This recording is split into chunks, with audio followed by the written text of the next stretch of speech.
नमस्कार विद्यार्थी मित्रांनो, स्पेक्ट्रम अकॅडमीच्या ऑनलाईन प्लॅटफॉर्मवरती मी प्राध्यापक अरुण जाधव आपल्या सर्वांचं मनपूर्वक स्वागत करतो। मित्रांनो, सरळ सेवेच्या उद्दिष्टाने आपण विविध विषयांची असणारी एक सिरीज ती सुरू केलेली आहे। त्या सिरीजच्या अनुषंगाने आपण वेगवेगळ्या विषयांचे असणारा विविध मुद्दे ते तपशीलवार आपण त्याचा विचार करण्याचा प्रयत्न करत आहोत। अर्थात त्या सिरीजच्या पाठीमागे एवढाच उद्देश आहे की विद्यार्थी मित्रांना त्या ऑनलाईन प्लॅटफॉर्मवरनं विविध विषयांची माहिती जी ती कमी वेळात जास्तीत जास्त पद्धतीने मिळावी, त्या आधारावरती त्याला आपापले असणारे यश जे ते संपादन करण्याचे मार्ग मोकळे व्हावे, हा याच्या पाठीमागचा मूळ उद्देश आहे। मित्रांनो, मागच्या सिरीजमध्ये आपण मूलभूत अधिकारांच्या बाबतचा विश्लेषणाचा विचार करत होतो आणि या मूलभूत अधिकारामध्ये प्रामुख्याने जर आपण बघितलं गेलं तर त्यामध्ये आपण समतेचं अर्थात समानतेचं असणारं राज्य आणि त्याबाबतची असणारी व्यवस्था जे त्याचं विश्लेषण आहे ते आपण या ठिकाणी केलं होतं। या विश्लेषणामध्ये प्रारंभिक तत्वावरती आपण अर्थातच संघराज्य, राज्यात्मक असणारी व्यवस्था अर्थात राज्यसंस्था त्याबाबतच्या असणाऱ्या तरतुदी याचा पूर्णतः गोषवारा जो तो आपण बघितला होता। अर्थात त्यामध्ये कलम 14 कायद्यापुढे समानता आहे, तर कलम 15 धर्म, वंश, जात, लिंग, जन्मस्थान या आधारावरती भेदभाव करण्यास प्रतिबंध आहे। अशा पद्धतीचा जो भेदभाव आहे तो प्रामुख्याने जर पाहिलं तर राज्यसंस्था तद्वत त्या ठिकाणी व्यक्तिसंस्था या दोघांनाही सारख्याच पद्धतीने लागू होताना आपल्याला दिसतो। याच अनुषंगाने जर आपण विचार केला तर आपल्याला लक्षात घेता येऊ शकतो मित्रांनो, तो मुद्दा कुठला आहे तर त्या पाठीमागचा असणारा मूळ उद्देश, त्या उद्देशांच्या अंतर्गत केलेली कार्यवाही आहे। त्यानंतर अर्थातच कलम 17 आपल्याला महत्त्वपूर्ण ठरतं, कलम 16ही महत्त्वपूर्ण आहे। कलम 17च्या माध्यमातून जर बघितलं गेलं तर प्रामुख्याने आपल्याला लक्षात घेता येऊ शकतं की त्यामध्ये मुख्यत्वे करून आपल्याला विविध अंगाचे जे काही मुद्दे आहेत त्या मुद्द्यांचं समायोजन केलेलं आपल्याला या ठिकाणी दिसतं। या मुद्द्यांमध्ये प्रामुख्याने जर बघितलं गेलं तर आपल्याला हे लक्षात घेता येतं की सार्वजनिक नोकऱ्यांमध्ये प्रत्येक व्यक्तीला समान संधी जी ती प्राप्त झालेली आपल्याला दिसते। त्याचबरोबर कलम 17 मध्ये जर बघितलं गेलं तर अस्पृश्यता जे त्याला निवारण करण्याचं काम किंवा प्रतिबंधित करण्याचं काम केलेलं आपल्याला दिसतं। त्याचबरोबर कलम 18 आहेत, किताबे जे ते नष्ट करण्याची व्यवस्था जी ती या अनुषंगाने आपल्याला या ठिकाणी केलेली दिसते। या एकंदरीतच सर्व भागांवरती किंवा पार्श्वभूमीचा विचार करता आपल्याला हे लक्षात घेता येऊ शकतं की ज्या माध्यमातून व्यक्तीचे असणारे जे अधिकार आहे या अधिकारा स्रोतांना विश्लेषित करण्याचं काम इथे केलेलं आपल्याला दिसतं।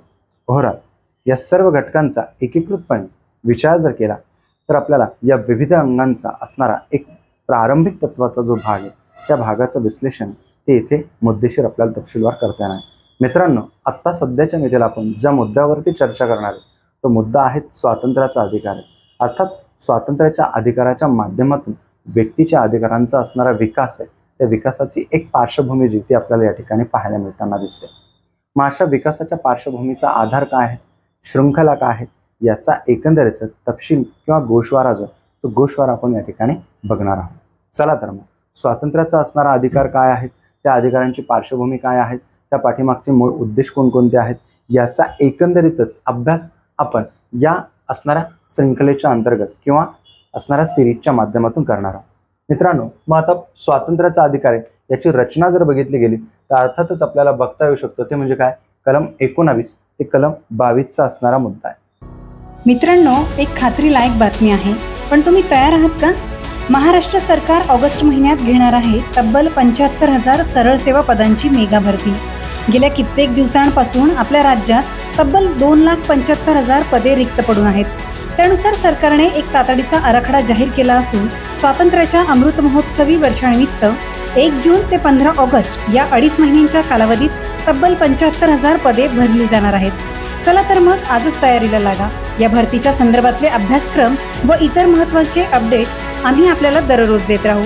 त्यासाठी आमच्या स्पेक्ट्रम अकॅडमीच्या चॅनलला लाईक आणि सबस्क्राईब करायला विसरू नका।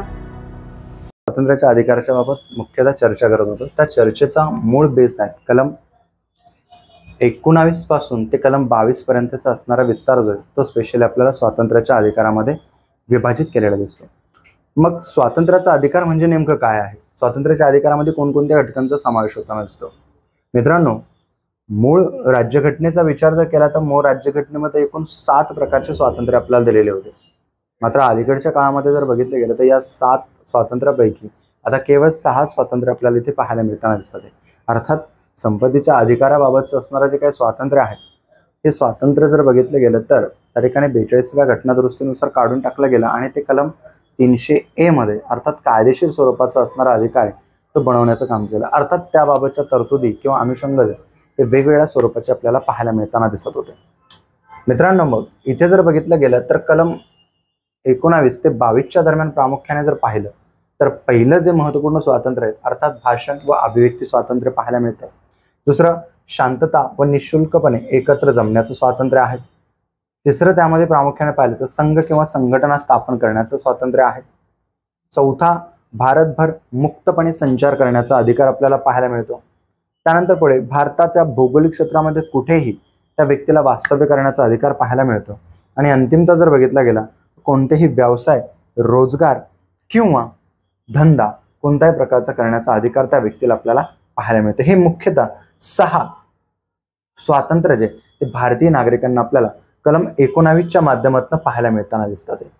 मग अशा पद्धतीचं हे जे काही स्वातंत्र्य आहे या स्वातंत्र्यामध्ये काही महत्त्वपूर्ण मर्यादा पण आपल्याला टाकलेल्या दिसतात. या मर्यादांमध्ये अर्थातच सामान्य जनतेचे जिथे हित आहे त्या पद्धतीचे महत्त्वपूर्ण स्वातंत्र्य आपल्याला लक्षात घेणं गरजेचं वाटतं. आणि अंतिमतः अनुसूचित जमातीचे असणारे हितसंबंध जिथे प्रस्तुत करण्यात आलेले ते सर्व प्रकारचे स्वातंत्र्य आपल्याला यामध्ये अंतर्भूत केलेले दिसतात. मित्रांनो, मग अशा प्रकारच्या या स्वातंत्र्याचा तपशीलवार विचार जर केला तर आपल्याला लक्षात घेता येऊ शकतं या प्रत्येक स्वातंत्र्यामध्ये व्यक्तीची एक स्वतंत्र विशेषता जी ती आपल्याला पाहायला मिळताना दिसते. ती विशेषता कुठली आहेत? अर्थातच त्यामध्ये प्रामुख्याने जर बघितलं गेलं तर आपला मुख्य जो भाग आहे त्या भागाचं एक विश्लेषण इथे पाहायला मिळताना दिसतं. मग अशा स्थितीमध्ये जर बघितलं गेलं तर या संपूर्ण घटकानिहाय एक स्वतंत्रपणे एक भाग जो आहे तो भाग आपल्याला विचाराच्या दृष्टिकोनातून पाहायला मिळताना दिसतो. मग अर्थातच या संपूर्ण घटकांमध्ये प्रामुख्याने जर बघितलं गेलं तर एक विविध स्वरूपाचा असणारा तपशील आहे. या तपशिलाचं विश्लेषण इथे केलेलं दिसतं. मित्रांनो, या स्वातंत्र्याच्या अधिकारामध्ये जर पाहिलं तर संघ जो आहे अर्थातच त्या ठिकाणी भाषण आणि अभिव्यक्ती स्वातंत्र्याचा मुद्दा येतो. भाषण आणि अभिव्यक्ती म्हणजे काय? अभिव्यक्ती या संकल्पनेमध्ये जर बघितलं गेलं तर प्रदर्शित करणं. प्रदर्शनाचे विविध मार्ग आहेत, जसं की शब्दाद्वारे, लिखाणाद्वारे किंवा एखाद्या चित्रकलेद्वारे त्या ठिकाणी आपलं मत जे ते मत भौगोलिक तत्वावरती त्या ठिकाणी प्रदर्शित करण्याचं काम जे ते या ठिकाणी आपल्याला केलेलं दिसतं. मग अशा भाषण आणि अभिव्यक्ती स्वातंत्र्याचा असणारा मुख्य मुद्दा जर बघितला गेला तर आपल्याला लक्षात घेता येऊ शकतो की या आधारावरती एक महत्त्वपूर्ण शृंखला जी ती तयार होताना दिसते. मग प्रामुख्याने जर बघितलं गेलं तर अर्थातच या भाषण अभिव्यक्ती स्वातंत्र्याच्या अंतर्भूत असणारा एक महत्त्वपूर्ण भाग, ज्या भागांचा मूळ उद्देश काय आहे तर व्यक्तीचे विचार जे असतात ते प्रदर्शित करणं. मुक्त छंदपणे तो व्यक्ती जे ते आपले विचार जे ते प्रदर्शित करण्याचं काम करतो. आणि या प्रदर्शनाच्या मार्गामध्ये जर बघितलं गेलं तर विविध रंगाने त्या ठिकाणी आपल्या असणाऱ्या घटकांचं समायोजन किंवा समालोचन करण्याचं काम इथे आपल्याला केलेलं दिसतं. या समालोचनामध्ये जर बघितलं गेलं तर भाषण जे केलं जातं ते विचारांचं एक प्रकारचं प्रकटीकरण, परंतु अशा पद्धतीचं हे जे भाषण आहे हे विचार प्रकटीकरण आहे. हे विचार प्रकटीकरण देशाची एकता, एकात्मता यांना संवर्धित करण्याचं काम करेल, इतका मुद्दा यामध्ये लक्षात ठेवणं गरजेचं असतं. दुसरा मुद्दा जर बघितला गेला तर शांतता व निशस्त्र एकत्र जमणे आहे. प्रत्येक व्यक्तीला आपल्या विचाराचं प्रकटीकरणाकरता एक प्लॅटफॉर्मची आवश्यकता असते, एका भौगोलिक क्षेत्राची आवश्यकता असते. मग अशा प्लॅटफॉर्मवरती विचारांचं प्रकटीकरण जे ते होत असतं. मग अशा विचारांचं प्रकटीकरण करण्यासाठी जर बघितलं गेलं तर निशस्त्र एकत्र जमण्याचा अधिकार आहे. परंतु प्रश्न असा पडतो की निशस्त्र म्हणजे नेमकं काय? निशस्त्र या संकल्पनेमध्ये मुद्दा नेमका कुठला येतो तर याचा विचार जर केला तर आपल्याला लक्षात घेता येऊ शकतं मित्रांनो, निशस्त्र ही जी संकल्पना आहे ज्या संकल्पनेमध्ये सुप्रीम कोर्टने एका निर्णयामध्ये असं म्हटलं की शस्त्र म्हणजे नेमकं काय? निशस्त्र तर झालं, पण शस्त्र म्हणजे नेमकं काय? अर्थात ज्या घटकाने किंवा ज्या वस्तू किंवा पदार्थांनी व्यक्तीच्या शारीरिक स्वरूपाची हानी किंवा व्यक्तीला शारीरिक स्वरूपाची इजा प्रस्तुत होताना दिसते त्या प्रत्येक घटकाला शस्त्र असं म्हटलं जाताना दिसतं. मग अशा प्रत्येक शस्त्राच्या माध्यमातून जर पाहिलं तर व्यक्तीची इजा किंवा व्यक्तीला होणारी दुखापत महत्त्वपूर्ण होते. मग मुद्दा येतोय निशस्त्र एकत्र येणं, पण यायचं असेल तर कसं आहे? शांततापूर्वक आहे. शांतीचा भंग होता कामा नये, शांततापूर्वक एकत्र यायचंय आणि आपले विचारांचं प्रकटीकरण जे ते त्या भौगोलिक क्षेत्रावरती करण्याचं काम करायचं आहे. मग निशस्त्रामध्ये कोणत्याही प्रकारचे जसं की वीट असेल, दगड असेल अंडी असेल किंवा इतर कोणते पदार्थ ज्यामुळे व्यक्तीच्या जीविताला हानी निर्माण होऊ शकते किंवा जीवाला धोका निर्माण होऊ शकतो, ते सर्व प्रकारच्या वस्तू किंवा पदार्थ त्याला शस्त्र म्हटलं जातं. मग अशा पद्धतीने निशस्त्र एकत्र जमायचं, परंतु एकत्र जमताना अर्थातच काय, पुन्हा देशाची एकता एकात्मता जे ती संवर्धित ठेवणं हे त्याचं मूळ उत्तरदायित्व आपल्याला लक्षात घ्यावं लागताना दिसतं. पुढे जाऊन जर बघितलं गेलं तर आपल्याला लक्षात घेता येऊ शकतो तो मुद्दा कुठला आहे, अर्थातच संस्था किंवा संघ किंवा सहकारी संस्था स्थापन करणं. संघ किंवा संघटना स्थापन करणं याचा अर्थ व्यक्तीला आपल्या मर्जीप्रमाणे जर पाहिलं तर कोणत्याही प्रकारची संघटना तयार करणं किंवा एखाद्या पक्ष तयार करण्याचा अधिकार देखील आपल्याला या ठिकाणी प्राप्त होताना दिसतो. पक्ष हे एक प्रकारचं संघटनच आहे. मग या संघटनाच्या माध्यमातून विचारांचं प्रकटीकरण करणं किंवा विचार जे त्यांना प्रदर्शित करण्याचं काम इथे केलं जाताना दिसतं. मग पक्षीय रचनेचा विचार जर केला तर भारतामध्ये पण त्या ठिकाणी बघितलं गेलं तर स्वतंत्र पूर्व काळापासूनची पक्षीय संघटन पद्धत जी ती आपल्याकडे चालत आलेली दिसते. 1885 मध्ये अर्थातच आपल्याकडे काँग्रेस ज्या संघटनेची स्थापना करण्यात आली. प्रारंभिक तत्वावरती काँग्रेस हे जर बघितलं गेलं तर एक संघटन होतं आणि संघटनाचं रूपांतर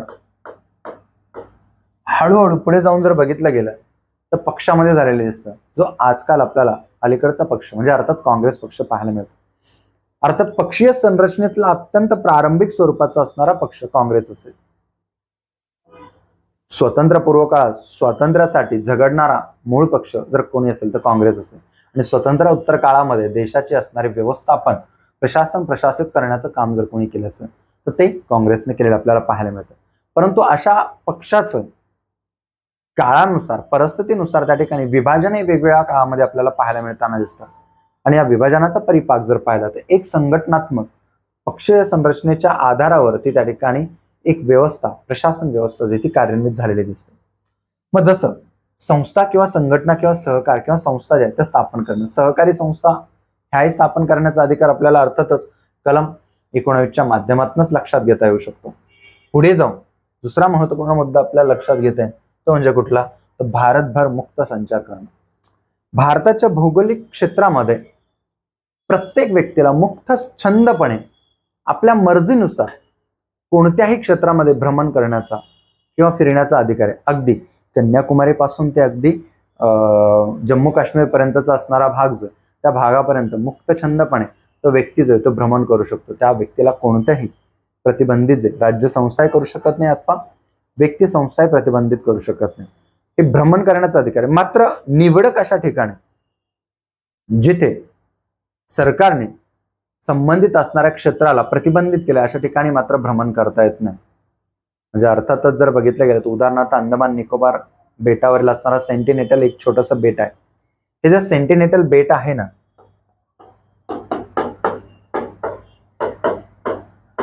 या बेटावरती भारतीय प्रवासी असेल अथवा विदेशी प्रवासी असेल, या बेटावर त्या व्यक्तीला प्रवास करण्यासाठी प्रतिबंधित केलं जातं.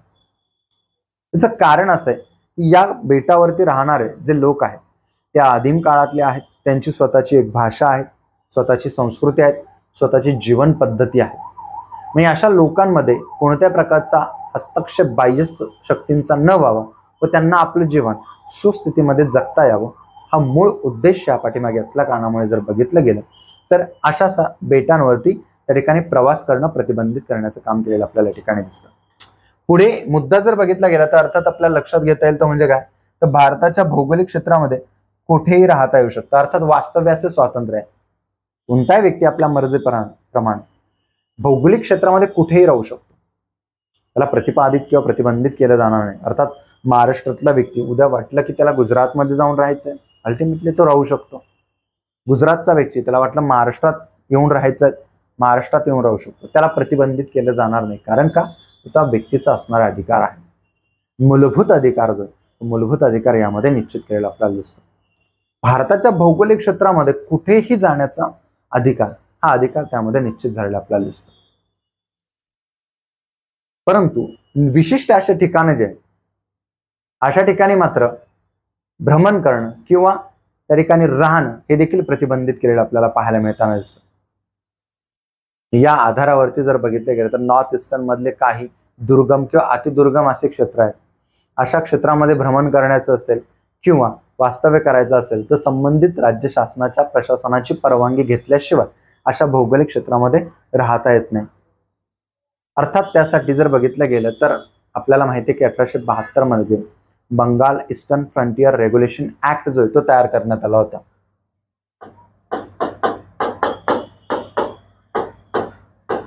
ईस्टर्न फ्रंटियर रेग्युलेशन ऍक्ट आहे.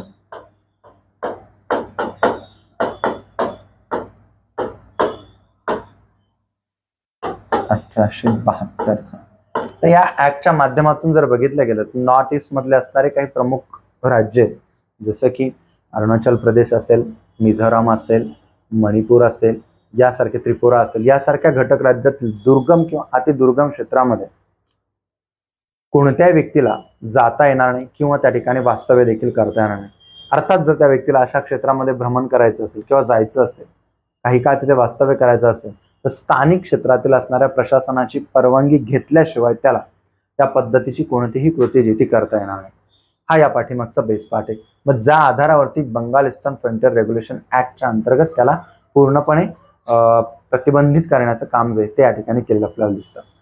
मित्रांनो, जसं मुक्त छंदपणे भारताच्या भौगोलिक क्षेत्रामध्ये कुठेही राहता येत असतं, तशाच पद्धतीचा आणखी एक महत्त्वपूर्ण आपल्याला अधिकार जो आहे तो या ठिकाणी पाहायला मिळतो. तो आहे कोणत्याही प्रकारचा व्यवसाय किंवा व्यापार करण्याचा अधिकार आहे. इथे व्यापार अथवा व्यवसायाला प्रतिबंधित केलेलं नाही. अर्थात त्याचे अधिकार जे ते विकसित केले नवे तर त्या व्यक्तीला अशा अधिकारांच्या माध्यमातून आपलं जे जीवन आहे त्या जीवनाचा विकास करण्याची संधी जी ही संधी आपल्याला या ठिकाणी प्राप्त करून दिलेली दिसते. मग ओव्हरऑल विचार केला तर कोणत्याही प्रकारचा व्यवसाय करता येतो, कोणत्याही प्रकारचा रोजगार आहे तो देखील प्रतिपादित करता येतो. मग हे सर्व करण्याचा जो अधिकार व्यक्तीला प्राप्त होतोय ना, हा प्राप्त होत असताना जर बघितलं गेलं तर अशी जी व्यक्ती असेल अशा व्यक्तीचा असणारा एक प्रकारे उद्गम स्रोत आहे. या उद्गम स्रोताच्या माध्यमातून तो व्यक्ती आपले व्यवसाय जे ते विकसित करतोय, नवे तर त्याला कार्यान्वित करण्याचं कामही या ठिकाणी करताना आपल्याला दिसतोय. या आधारावरती जर बघितलं गेलं तर हे स्वातंत्र्याचे अधिकार आपल्याला पाहायला मिळतात. तद्वत त्या ठिकाणी त्यावरती काही महत्त्वपूर्ण मर्यादा आहेत. अर्थात अनुसूचित जाती जमातींचा सुरक्षितता आहे किंवा सामान्य जनतेचं हित जे ते देखील आपल्याला या ठिकाणी महत्त्वपूर्ण दिसतात. यानंतर पुढे एक महत्वाचा कलम येतो, तो म्हणजे काय, ते कलम 20 आहे. कलम 20च्या माध्यमातून जर बघितलं गेलं तर अर्थातच अपराधाच्या दोष सिद्धतेबाबतचं संरक्षण आहे. मग अपराधी म्हणजे नेमका कोण आणि त्याच्याबाबतचं संरक्षण आहे, या संरक्षणाची स्थिती नेमकी काय आहे याचं विश्लेषण कलम 20च्या माध्यमातून आपल्याला केलेलं दिसतं. यामध्ये प्रामुख्याने जर बघितलं गेलं तर दोन मुद्दे आपल्याला लक्षात घेता येतात. पहिला मुद्दा आहे no ex post facto law आणि दुसरा आहे तो म्हणजे नो डबल जेपर्डी सिस्टीम आहे. आणि याच्यामध्ये आणखी एक मुद्दा आपल्याला ऍड करता येऊ शकतो, तो म्हणजे कुठला आहे तर अर्थातच त्यामध्ये प्रिव्हिलेज अगेन्स्ट द सेल्फ इन्क्रिमिनेशन, स्वतः विरुद्ध साक्षी होण्यासाठी त्या ठिकाणी जबरदस्ती जी ती केली जाणार नाही. या आधारावरती जर बघितलं गेलं तर अपराधाच्या दोष सिद्धतेच्या बाबतच्या संरक्षणाच्या मुद्द्यामध्ये पहिला नो एक्स पोस्ट फॅक्टो आहे. म्हणजे अर्थात व्यक्ती जो आहे हा व्यक्तीने प्रचलित कायद्याचा भंग केल्यास तो दोषी असणार आहे, पण प्रचलित कायद्याने सांगितलेल्या शिक्षापेक्षा त्याला अधिक शिक्षा जी ती देता येणार नाही. म्हणजे अर्थातच जो कायदा जिथे लागू आहे, ज्या वेळेस लागेल, जेव्हापासून लागू आहे त्या कायद्यानुसार तो व्यक्ती जर दोषी असेल तर अशा स्थितीमध्ये त्याला त्या कायद्यानुसार शिक्षाही दिली जाईल. मात्र अशा कायद्यामध्ये अमेंड केलेलं असेल त्यानुसार जर समजा त्याच्या शिक्षेमध्ये वाढ केली असेल तर अशा स्थितीमध्ये तो व्यक्ती मागील कायद्यानुसार जी तरतूद केली त्या तरतुदीसाठीच पात्र असणार, कारण तो गुन्हा त्या कायद्याच्या चक्रामध्ये किंवा त्या कायद्याच्या कार्यकाळामध्ये झालेला आहे. म्हणून या ठिकाणी मुद्दा येतो नो एक्स पोस्ट फॅक्टो. दुसरा आहे नो डबल जेपर्डी. म्हणजे अर्थातच एकाच अपराध वारंवार जर केला गेला असेल तर त्याबद्दल त्याला एकाच अपराधाबद्दल त्या ठिकाणी एकापेक्षा अधिक शिक्षा जी ती देता येणार नाही. जी शिक्षा त्या अपराधाबद्दल चालू आहे तीच शिक्षा जी ती त्याला टू बी कंटिन्यू त्या ठिकाणी कार्यान्वित राहणार असं आहे. म्हणजे अर्थातच एकाच अपराधाबद्दल एकापेक्षा अधिक वेळेस खटला चालवता येत नाही किंवा त्याबाबत शिक्षा देखील देता येत नाही. हे नो डबल जेपर्डी या संकल्पनेच्या माध्यमातून आपल्याला लक्षात घेता येऊ शकतं. आणि अंतिमतः प्रिव्हिलेज अगेन्स्ट सेल्फ इन्क्रिमिनेशन, अर्थात स्वतःविरुद्ध साक्षी होण्यासाठी जबरदस्ती जेथे करता येणार, म्हणजे अर्थात कोणत्याही आरोपी असेल तो व्यक्ती जो असेल तो स्वतःविरुद्ध साक्ष देण्यासाठी त्याला सक्ती करता येत नाहीये.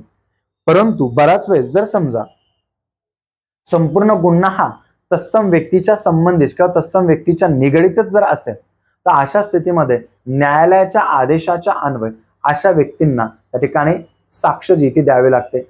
मग ती मौखिक स्वरूपाची असेल किंवा हँडरायटिंग म्हणजे अर्थात सही, त्याचं लिखाण, अक्षर, त्याचबरोबर तिथे जाऊन पुढे जर बघितलं गेलं तर पुढे जाऊन त्याचं ब्लड सॅम्पल आहे, ब्लड टेस्ट आहे, DNA यासारख्या ज्या किंवा स्किन टेस्ट असेल यासारख्या ज्या गोष्टी आहेत याचे संपूर्ण सॅम्पल्स आहेत ते न्यायालयाच्या आदेशाच्या अन्वये त्या व्यक्तीला जे ते सुपूर्द करावे लागताना आपल्याला या ठिकाणी दिसतात.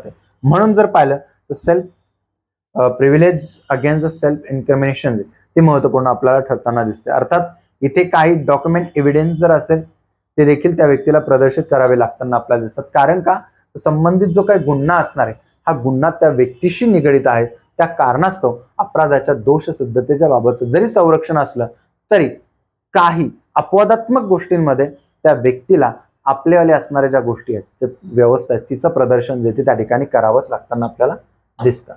पुढे मुद्दा जर बघितला गेला तर अर्थातच कलम 21 येतो, जो अत्यंत महत्वपूर्ण असणारा कलमांची शृंखला आपल्याला लक्षात घेता येते. कलम 21च्या माध्यमातून जर बघितलं मित्रांनो तर आपल्याला जीविताचं स्वातंत्र्य आपल्याला पाहायला मिळतं. अर्थात राईट टू लाईफ, जगण्याचा असणारा अधिकार आहे. मग जीवित किंवा व्यक्तिगत स्वातंत्र्यामध्ये मुद्दा जो येतो तो म्हणजे कुठला, जगण्याचा अधिकार आहे.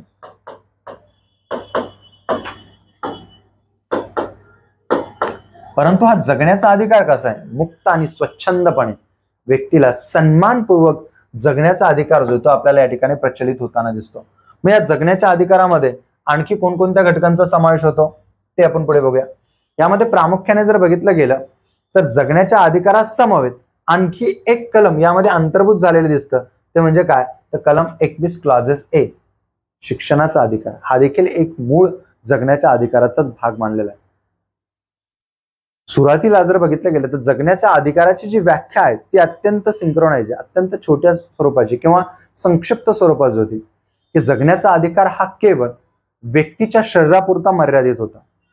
मात्र मेनका गांधी खटल्याच्या निमित्ताने जर बघितलं गेलं तर जगण्याचा अधिकार या संकल्पनेमध्ये मात्र नाविन्यतम विश्लेषण ते करण्यात आलेलं आपल्याला दिसतं. कारण केवळ जगण्याचा अधिकार इथपर्यंत म्हणून चालणार नाही, तर तो जगण्याचा अधिकार कसा असेल, सन्मानपूर्वक. सन्मानपूर्वक त्या व्यक्तीला जगण्याचा अधिकार जिथे प्रदर्शित होत असतो तिथे जर पाहिलं तर कलम 21चं असणारं वैशिष्ट्य जे ते खऱ्या अर्थाने प्राधिकृत केलेलं आपल्याला पाहायला मिळतं. मग मेनका गांधी खटला नेमका काय आहे, उदाहरणार्थ सांगायचं जर ठरलं तर मेनका गांधी खटला अर्थात 1975 मध्ये केंद्र स्तरावरती जेव्हा राष्ट्रीय आणीबाणी लागू झाली होती तर अशा स्थितीमध्ये हंगामी प्रधानमंत्री पदावरती श्रीमती इंदिरा गांधी कार्यान्वित होती. मात्र 1976 नंतर जशी आणीबाणी संपुष्टात आली, सार्वत्रिक निवडणुका झाल्या आणि या निवडणुकीमध्ये जर बघितलं गेलं तर काँग्रेसचा पराभव झाला आणि त्या पराभवाउपरांत त्या ठिकाणी सत्तेवर जनता पक्ष जे ते अस्तित्वात आलेलं आपल्याला पाहायला मिळतं. जनता पक्षाचे सर्वेसर्वा त्या ठिकाणी जर पाहिले तर मोरारजी देसाई हे प्रधानमंत्री पदावरती विराजमान झालेले आपल्याला पाहायला मिळतात. आणि याच कार्यकाळामध्ये जर बघितलं गेलं तर अर्थात मेनका गांधी अर्थातच जर बघितलं गेला तर संजय गांधी यांच्या पत्नी तर इंदिरा गांधी यांच्या त्या सुनबाई होत्या.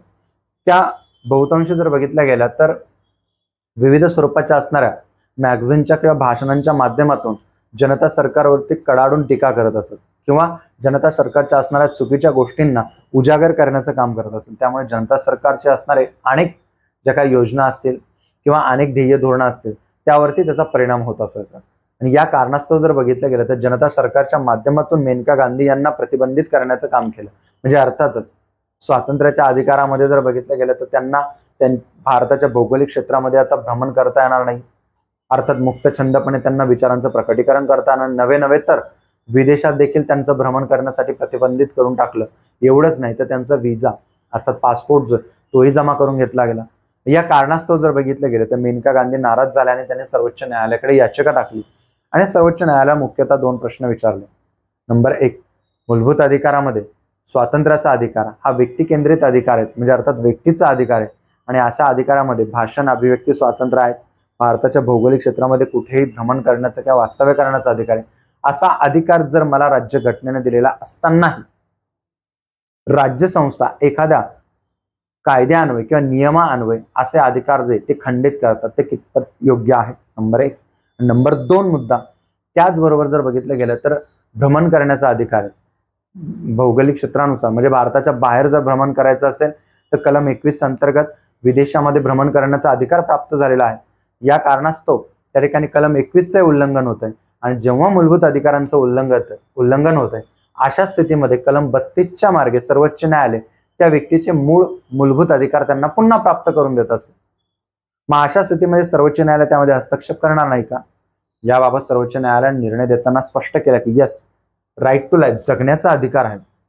जगण्याचा अधिकार हा केवळ व्यक्तीच्या शरीरापुरता मर्यादित नाही, व्यक्तीच्या जीवनापुरता मर्यादित नाही, तर व्यक्तीला सन्मानपूर्वक जीवन जगण्याची संधी प्राप्त करून देणं हा खऱ्या अर्थाने जर पाहिलं तर जगण्याचा अधिकार हा महत्त्वपूर्ण ठरताना दिसतो.